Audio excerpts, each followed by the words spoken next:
Now, teens, kids. Kids? Oo, throwback time muna tayo. Unahin muna natin si Miss Kisses Delvey. Ito si Kisses, kahit napakita mo na game ka at ready ka sa mga task at mga first time experience mo sa bahay, di pa rin mawawala yung mala beauty queen na aura mo. Na aura? Ano sinabi ko? Siyempre, lahat ng mga ginawa mo sa bahay ni Kuya, pinatunayan mo na talagang maganda ka, hindi lang sa panlabas, kundi sa panloob. Kuya Ram. Joke lang. Tapos na ito, may papakita na. May papakita kami sa inyo. Bago magsimula ang ligtas, naghanda muna ang mga nominado.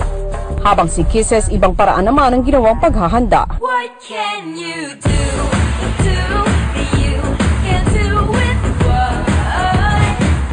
I'm not that cool for you. Are you ready? Wait lang po. Bring on the lights at the stage, in the mood to celebrate. We'll stick together through whatever, hand in hand. Let's live it up. Let's live it up. Yes, Kuya, I'm ready po. Don't need no voice to tell us no. We refuse to be controlled. We're shooting stars, do you see us glow? Housemates, maghanda na para sa inyong unang laban.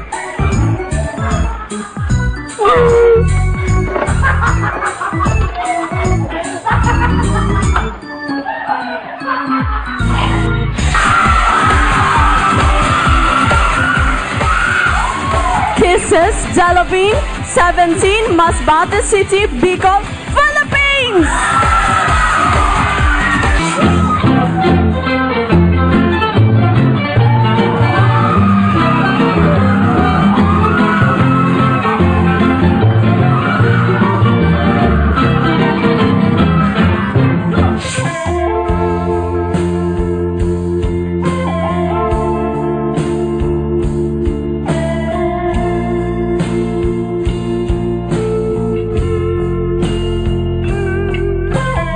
I would have the great chance to talk to the president, I would tell him that I am not knowledgeable enough, as knowledgeable as him. But what the knowledge I can tell him is that whatever he does, he should offer everything to God.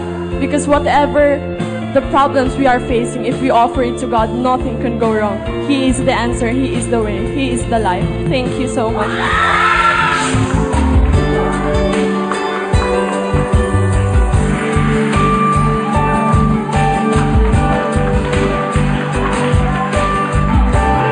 I know what it feels like to have insecurities.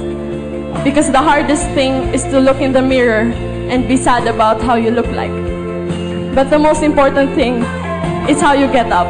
So thank you for being sensitive. That's normal. But it's how you get up that matters most. And you are beautiful, you are appreciated, you are important. Thank you.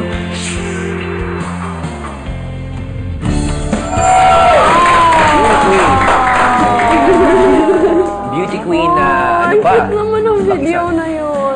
Kisses, pero alam mo talagang doon ka unang nakilala talaga yung hindi lang sa pagiging beauty queen, pero yung pag-upo mo sa confession room na pinaintay mo si Kuya dahil nag-blush on ka.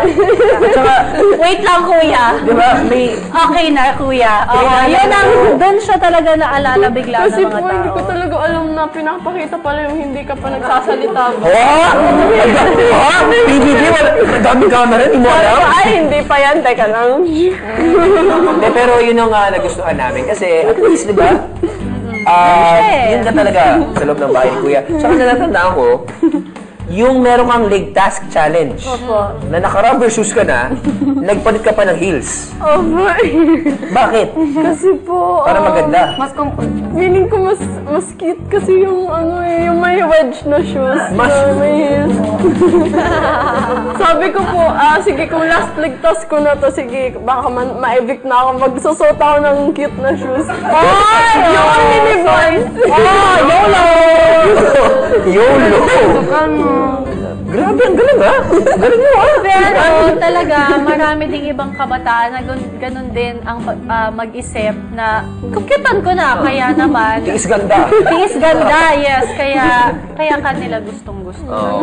Pero ito,